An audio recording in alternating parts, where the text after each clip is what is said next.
नमस्कार। मौसम स्टेशन में आपका स्वागत है। इस समय की बात करें तो देश के अलग अलग हिस्सों में थंडर स्टॉर्म एक्टिविटी चल रही है और इसी के साथ मानसून ने कुछ तेज़ी पकड़ी है, जिसका असर वेस्टर्न घाट के इलाकों में नज़र आ रहा है। तो आइए नज़र डालते हैं इस समय कहां कहां पर बिजली कड़क रही है और आने वाले 24 से 48 घंटे में किस तरीके का मौसम रहेगा। तो सबसे पहले देखते हैं कि कहां कहां बिजली कड़क रही है। तो यहाँ सबसे पहले आप देखिए कि किस तरीके से मौसम जैसा अनुमान लगाया जा रहा था उस तरीके का नहीं हो रहा है, क्योंकि उत्तर पश्चिम भारत के एक बड़े इलाके में पंजाब, हरियाणा, दिल्ली और पश्चिमी उत्तर प्रदेश की अगर हम बात करें तो यहाँ पर आसमान साफ है, यानी धूप खिली हुई है। लेकिन राजस्थान के एक बड़े इलाके में हम कह सकते हैं थंडर स्टॉर्म एक्टिविटी चल रही है। इसी के साथ मध्य प्रदेश के कुछ इलाकों में थंडर स्टॉर्म एक्टिविटी है और साथ ही साथ यहाँ पर अगर हम छत्तीसगढ़ की बात करें तो यहाँ पर कई जगहों पर आसमान साफ हो गया है।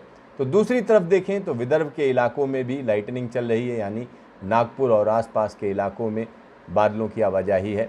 तीसरी तरफ देखें तो उत्तर कर्नाटक, यानी कर्नाटक का वो हिस्सा जो उत्तरी हिस्सा है, वहाँ पर अगर हम देखें तो वहाँ यहाँ पर लाइटनिंग आसानी से देखी जा सकती है। और एक और जगह जहाँ पर हम कह सकते हैं कि आंध्र प्रदेश का वो इलाका जो कर्नाटक से लगा हुआ है, वहाँ पर लाइटनिंग जारी है। तो ये हम कह सकते हैं स्थिति साउथ की है। साउथ में यहाँ पर तमिलनाडु की बात करें तो वहाँ पर भी लाइटनिंग चल रही है। और एक और जगह हम कह सकते हैं उड़ीसा में कुछ जगहों पर लाइटनिंग है, साथ ही साथ झारखंड में लाइटनिंग है और इसके अलावा पूर्वी उत्तर प्रदेश के एक दो इलाकों में लाइटनिंग देखी जा रही है। तो यहाँ स्थिति अगर हम मानसून की देखें तो बहुत अच्छी नहीं है, क्योंकि जिस तरीके की उम्मीदें थीं उस तरीके का मानसून नज़र नहीं आ रहा है। अब सवाल ये उठता है कि मानसून किस तरह डायरेक्शन में जा रहा है, क्या स्थिति है। तो अभी तक की स्थिति देखें कि मानसून की बारिश कितनी रही है, क्योंकि 19 तारीख के बाद यानी 19 जून के बाद जिस तरीके से मानसून कमज़ोर हुआ, अभी तक हम कह सकते हैं पूरी तरह से उबर नहीं पाया है। क्योंकि जुलाई में बड़ी झमाझम बारिश होती है, एवरेजेज अच्छे होते हैं, लेकिन इस बार जुलाई की शुरुआत ही खराब हुई है और उसका असर हम कह सकते हैं मानसून के आंकड़ों पर भी नज़र आना शुरू हो गया है। तो यहाँ मानसून के आंकड़े देखते हैं कि क्या स्थिति है और किन किन इलाकों में किस तरीके की स्थिति बनी है। तो यहाँ आप देख सकते हैं लेटेस्ट हम कह सकते हैं कि बारिश के आंकड़े हैं, जिसमें ग्राफ किया गया है हर दिन कितनी बारिश होती है, पूरे देश भर में जो औसत बारिश है उसको इसमें ग्राफ किया गया है। तो यहाँ 8 तारीख को आप देख सकते हैं बारिश बढ़ी है, लेकिन जितनी होती है वहाँ तक नहीं पहुँच पाई है। आप देखिए ऊपर की जो ग्रीन लाइन है वो दिखाती है कि एवरेज रेन कितनी होनी चाहिए, लेकिन ये बारिश बढ़ी ज़रूर है, क्योंकि 7 जुलाई को जिस तरीके की बारिश थी उससे ज़्यादा बारिश है 8 जुलाई को। और यहाँ पर लगातार आप देख सकते हैं किस तरीके से ये ग्राफ ऊपर चढ़ रहा है। ग्राफ ऊपर ज़रूर चढ़ रहा है, लेकिन परेशानी ये है कि एवरेज जो रहता है उसको भी पार नहीं कर पा रहा है। तो एक चीज़ ये साफ साफ दिख रही है कि अब मानसून जो कमी आई है उसको पूरा करने की स्थिति में नहीं रहेगा, ये साफ साफ आप समझ सकते हैं। दूसरी तरफ अगर आप देखें तो ये कुमुलेटिव रेनफॉल की बात कर रहे हैं। यहाँ तक जब शुरुआत हुई थी 1 जून से तो लगातार एवरेजेस ज़्यादा थे, यानी ऊपर था, लेकिन उसके बाद हम कह सकते हैं जुलाई की शुरुआत होते होते ये नीचे आना शुरू हो गया, यानी ग्राफ अब नीचे है। ये जो एवरेज रेनफॉल है उससे नीचे चल रहा है, इससे ऊपर जाने की अभी फ़िलहाल संभावना नहीं है।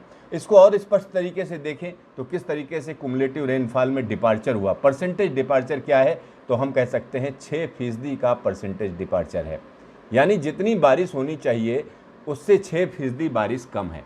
तो कुल मिलाकर हम कह सकते हैं मानसून की हालत खस्ता है, क्योंकि जो सामान्य तौर पर बारिश होती है उससे 6% कम है।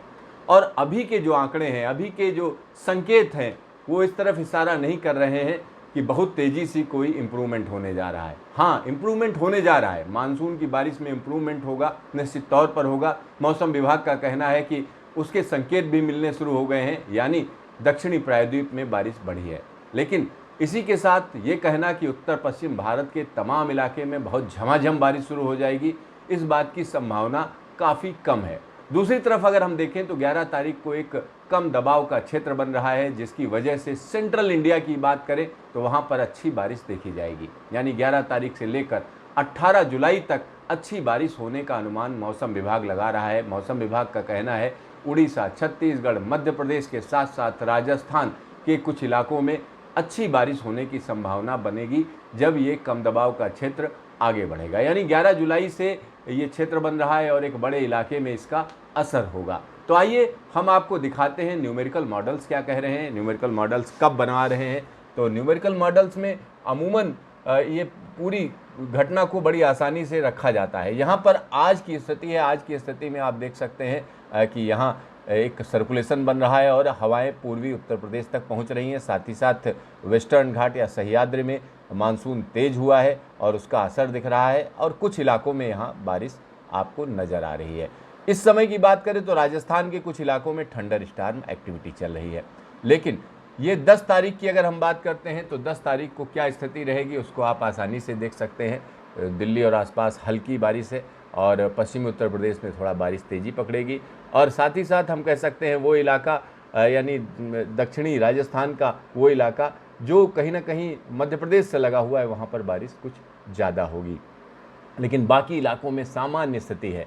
तो ये 10 तारीख की और 11 तारीख की अगर हम बात करें, 11 तारीख को एक कम दबाव का क्षेत्र है, ये देखिए यहाँ पर बन रहा है, यानी उड़ीसा और आंध्र प्रदेश के पास में एक कम दबाव का क्षेत्र बनेगा और ये आगे बढ़ेगा, ये आगे बढ़कर एक बड़े इलाके में बारिश देगा। ये हम आपको 11 तारीख की स्थिति दिखा रहे हैं और इसका जो असर होगा देखिए पूरे इलाके में पुरवैया जाएगी और दिल्ली और आसपास के इलाकों में अच्छी बारिश होगी, ये कहा जा सकता है। ये देखिए कम दबाव का क्षेत्र कैसे आगे जगह जगह बारिश देगा, लेकिन उतनी बारिश नहीं है जितनी बारिश अमूमन जुलाई के दौरान होती है। विंड तो बदल जाएगी, चीज़ें अलग डायरेक्शन में जाएंगी, लेकिन यहाँ पर कई इलाके जो सूखे हैं, जैसे गुजरात की बात करें, गुजरात में भी वही स्थिति होगी कि बारिश अच्छी होगी। लेकिन अब सवाल उठता है कि अगले 24 से 48 घंटे में क्या होने जा रहा है। अगर दिल्ली और आसपास की बात करें तो यहाँ पर मौसम सूखा है, हवाएं बदल चुकी हैं और हवाओं में नमी है, इस वजह से पसीने वाली गर्मी है। यानी दिल्ली में भी हम कह सकते हैं धूप खिल रही है, कभी बादल आ जा रहे हैं और हरियाणा की बात करें आसमान साफ़ है, पंजाब में भी आसमान साफ़ है। तो चलिए अगले 24 से 48 घंटे में क्या होने जा रहा है उसकी हम बात कर लेते हैं। तो यहाँ पर यानी कल का मौसम, जम्मू और कश्मीर में थंडर स्टॉर्म लाइटनिंग, यहाँ पर अलर्ट रहने की बात मौसम विभाग कह रहा है। साथ ही साथ उत्तराखंड में भी अलर्ट रहने की बात कह रहा है, heavy rain, thunder storm lightning. बाकी जगहों की बात करें तो पंजाब में thunder storm lightning, Haryana, Chandigarh, Delhi में थंडर स्टॉर्म लाइटनिंग और वेस्ट उत्तर प्रदेश में heavy rain, thunder storm lightning. साथ ही साथ ईस्ट उत्तर प्रदेश में बहुत ज़्यादा एक्टिविटी नहीं है, कहीं कहीं थंडर स्टॉर्म होगा। इसी तरीके से बिहार में भी बारिश अब कम हो जाएगी, झारखंड में भी वही स्थिति है और हल्की फुल्की बारिश की संभावना है। पश्चिम बंगाल की बात करें तो वहाँ पर भी बारिश में बड़ी तेज़ी से कमी आएगी। विदर्भ की बात करें तो हैवी रेन कही जा रही है और मध्य महाराष्ट्र में हैवी रेन, साथ ही साथ कोस्टल कर्नाटक में हैवी रेन और साउथ इंटीरियर कर्नाटक में हैवी रेन का प्रेडिक्शन मौसम विभाग ने दिया है। केरल में तेज़ हवाओं के बीच में बारिश वापसी करेगी और तमिलनाडु पुडुचेरी में heavy rain, thunder storm lightning, ये स्थिति बनी हुई है। बाकी जो इलाके आपको येलो दिख रहे हैं और जहाँ पर बादल दिख रहे हैं उन इलाकों में यही कहा जा सकता है कि रह रहकर एक्टिविटी जारी रहेगी, लेकिन बहुत खास एक्टिविटी नहीं है कोई जिसके बारे में हम आपको बताएं। तो चलिए अब 11 जुलाई की भी बात कर लेते हैं। जब हमने 10 जुलाई की, 11 जुलाई को एक्टिविटी थोड़ा बढ़ेगी।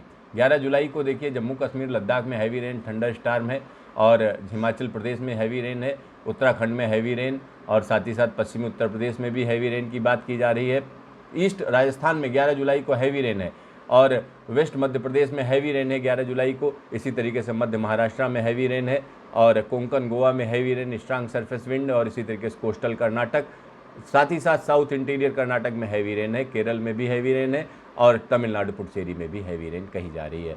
साथ ही साथ हम कोस्टल आंध्र प्रदेश की अगर हम बात करें तो वहाँ पर भी स्ट्रांग सरफेस विंड के साथ हैवी रेन है, तेलंगाना में हैवी रेन है। बाकी जगहों का मौसम अगर आप देखें जो ग्रीन है वहाँ पर कोई खास मौसम नहीं, झारखंड, बिहार है इसमें और पूर्वोत्तर भारत है, साथ ही साथ सौराष्ट्र, कच्छ में कोई खास बात नहीं है। लेकिन जो पीले इलाके दिख रहे हैं वहाँ पर हम निश्चित तौर पर कह सकते हैं थंडर स्टॉर्म एक्टिविटी जारी रहेगी।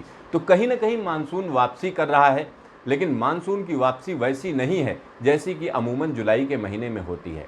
कई इलाके हैं जो अभी भी बारिश की बाट जो हो रहे हैं और वहाँ पर सिर्फ थंडर स्टॉर्म हो रहा है या हम कह सकते हैं बादल छाते हैं और छाकर निकल जाते हैं, यानी बादलों की धमा चौकड़ी तो है लेकिन बारिश नहीं हो रही है। और इस स्थिति में अगले एक हफ्ते में सुधार होने की उम्मीद बताई जा रही है। तो देखते रहिए मौसम स्टेशन, फिर मिलेंगे दोबारा।